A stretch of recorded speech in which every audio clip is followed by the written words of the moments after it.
Luka's father has been very vocal about being unhappy with the lack of transparency from Dallas here. You said it. It was all completely kept under wraps. Does this trade send any kind of a message to the league that ownership of teams don't really need player permission and public sentiment, even if they're going to move a superstar? I think it does. I mean, this has been the era of the player empowerment movement. It all started, by the way, with LeBron James' decision to go to Miami. And that's kind of when this thing kicked off and started. And we've seen players demand trades, including Anthony Davis, who was a Clutch Sports client with Rich Paul and LeBron, demanding a trade out of New Orleans, and then torpedoing every team that tried to get him so that he made sure he wound up with the Lakers and could team up with LeBron. And it's funny that you mentioned that, because I believe that is the trade that let Rob Pelinka know that this entire conversation, which has been going on since January 7th with Nico Harrison of the Dallas Mavericks, that it needed to be a tight circle. It needed to be quiet, kept under the shadows and the secrets, like you said,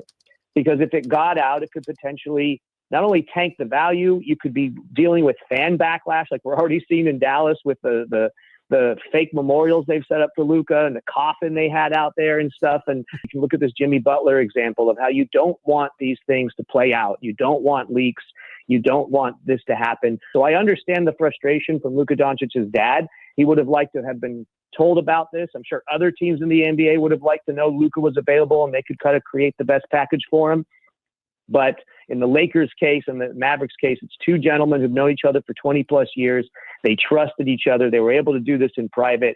And I think you're right. And it's not going to happen all the time, because you don't have those relationships in the NBA by two guys making decisions like this. But I think, honestly, it's better when it comes like this, because there's too much variables that can happen when word gets out early that can tank a deal like this or delay it or make it never happen at all.